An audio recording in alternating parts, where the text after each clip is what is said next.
Hi friends, क्या आप जानते हैं कि कंट्रीब्यूशन हमारी लाइफ में क्या सहायता करती है। अगर हम किसी चीज़ का कंट्रीब्यूशन करते हैं, चाहे वो पैसे से हो, चाहे वो किसी को मुस्कुराहट से हो, चाहे वो किसी की मदद करके किसी भी तरह से हो, वो हमें दुगना होके यूनिवर्स देती है। क्योंकि जैसा कि कहते हैं कि जिस कुएं से लोग पानी पीते हैं वो कुआं कभी नहीं सूखता, क्योंकि वो हर व्यक्ति की प्यास बुझाता है। आज की कहानी गौतम बुद्ध की।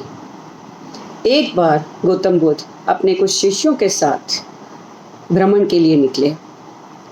जैसा कि वो रोज ही उनको कोई ना कोई शिक्षा देते थे, तो चलते चलते उनको कुछ सूझा और वो एक बरगद के पेड़ के नीचे आराम से बैठ गए और उन्होंने कहा अपने शिष्यों से कि यहाँ कुछ देर विश्राम किया जाए।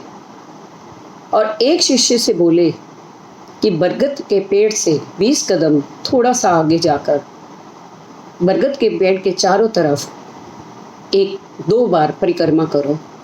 तो शिष्य ने कहा कि पता नहीं ये क्यों करने के लिए कह रहे हैं, लेकिन फिर भी आज्ञा मानकर उसने 2 बार भ्रमण किया, 2 बार उसने परिक्रमा की। और परिक्रमा करने के बाद जब महात्मा गौतम बुद्ध ने पूछा कि कहाँ से ठंडी हवा आ रही थी, तो शिष्य ने कहा कि महाराज ये उत्तर दिशा की तरफ से आ रही थी। तो उन्होंने कहा ये लो बर्तन लेके जाओ और वहाँ पर कोई ना कोई तालाब या कोई पानी का स्रोत ऐसा होगा, वहाँ से पानी लेके आओ, हम सबको बहुत प्यास लगी है। अब वो शिष्य आज्ञा मानकर बर्तन लेके चल पड़ा। वहाँ पर चलते चलते थोड़ा आगे जाने पर उसको एक तालाब दिखाई दिया। बहुत खुश हुआ देखकर, और उसके बाद उसकी खुशी जैसे लुप्त हो गई, क्योंकि वहाँ पर गांव वाले कहीं तो कपड़े धो रहे थे, कहीं वो नहा रहे थे, कहीं वो अपनी भैंसों को चरा रहे थे, नहला रहे थे। तो वहाँ की गंदगी देखकर उसके मन में बहुत गुस्सा आया। उसने अपने आप से कहा कि ये तालाब को उन्होंने कितना गंदा किया हुआ है, अब मैं महात्मा जी के लिए इस गंदे तालाब का पानी कैसे लेके जाऊं। और वो खाली हाथ ही बर्तन लेके अपने मन में गुस्सा लेके वापस आ गया।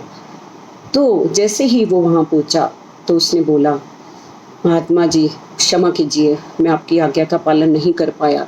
वहाँ तालाब में इतनी गंदगी थी, इतना गंद जमा कर रखा था उन्होंने, तो मैं वहाँ से पानी आपके लिए नहीं ला सका। वहाँ कहीं कपड़े धो रहे थे, गंद फैला के रखा हुआ था। तो उन्होंने महात्मा ने कहा कि कुछ देर के लिए शांत हो जाओ और आराम से बैठ जाओ, विश्राम करो। थोड़ी देर विश्राम करने के बाद महात्मा गौतम बुद्ध ने फिर उसी शिष्य से कहा, जाओ अब जाके पानी लेके आओ।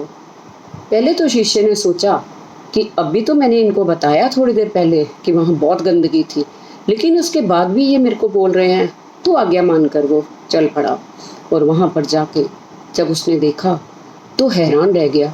पूरा तालाब एकदम शीशे की तरह पानी चमक रहा था, बिल्कुल साफ। और उसने फिर वहाँ से पानी लिया और वापस आया। अब उसने महात्मा गौतम बुद्ध से पूछा कि ये मैं पानी लेके आया हूँ, पर महाराज ये कैसे हुआ? अभी कुछ देर पहले तो यहाँ पर इतनी गंदगी थी कि तो वहाँ पानी साफ कैसे हो गया? तो महात्मा बुद्ध हंस पड़े और उन्होंने बोला कि वहाँ जो गांव वाले अपनी भैंसों को नहला रहे थे, कपड़े धो रहे थे, अपना रोज का काम कर रहे थे, जब उनका काम खत्म हो गया तो वो चले गए। पानी तो पहले भी साफ था, लेकिन जो ऊपर ऊपर थोड़ा सा गंदगी उनकी आई थी, वो कुछ देर बाद नीचे बैठ गई और पानी फिर साफ दिखने लग गया। तो शिष्य को ये सुनकर बहुत अच्छा लगा। अब महात्मा बुद्ध ने बताया कि ये तालाब की तरह ही हमारा माइंड है। अगर उस माइंड में हम रोज इतनी गंदगी भरते रहते हैं, इतनी नेगेटिविटी भरते रहते हैं, तो पॉजिटिविटी धीरे धीरे ख़त्म होती चली जाती है। जब किसी व्यक्ति पर हमें कई बार इतना गुस्सा आता है कि हम उससे लड़ने झगड़ने को तैयार हो जाते हैं, तो उस तालाब की तरह ही अपने माइंड को भी थोड़ी देर शांत बैठकर शांत करें। जितना भी गुस्सा आ रहा है उस समय रिएक्ट ना करें, थोड़ी देर के लिए शांति से बैठें और अपने मन को शांत करके सोचें। तो हो सकता है कि आपको उस व्यक्ति में कोई तो अच्छाई नज़र आए, और जो बात के लिए हम उससे लड़ झगड़ना चाहते थे उसमें लगे कि कुछ शायद थोड़ी सी गलती तो हमारी भी थी।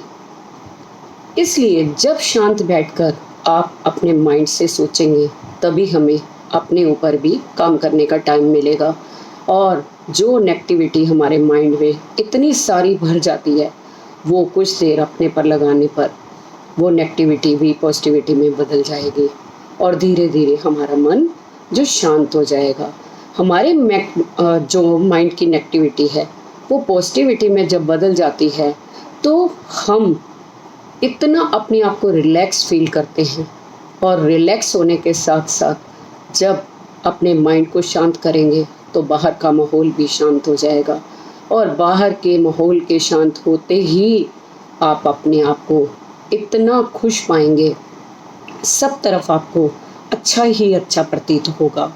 माइंड की पॉजिटिविटी हमारे शरीर को healthy and wealth and career में सब जगह आगे लेके जाती है। बस देर है तो हमें अपने माइंड को पढ़ने की, जो हम उसके ऊपर टाइम नहीं लगाते। हम हमेशा दूसरों की ही गलतियां निकालते रहते हैं। कभी अपने अंदर झांक कर थोड़ी देर के लिए अपने माइंड से अगर सोचें तो शायद हमें भी अपने अंदर कोई ना कोई गलती ज़रूर दिखेगी, जिसको हम सॉल्व कर पाएंगे और सबसे अपने रिलेशन अच्छे रख पाएंगे। लेकिन वो तभी होगा जब हम अपने माइंड को पढ़ पाएंगे और अपने साथ कुछ देर बैठ पाएंगे। हम दूसरों को तो बहुत जानते हैं, हमने इसको जाना उसको जाना, हर पर्सन को जाना, हर पर्सन के बारे में इतना कुछ पता कर लिया, लेकिन अपने बारे में हम कुछ नहीं जानते कि हमें किस चीज़ से रिलीफ मिलता है। कभी सेल्फ लव करके देखो, अपने आप को एक दिन शांति से हग करके देखो, बहुत रिलैक्स फील करते हैं, बहुत relax. Thank you so much.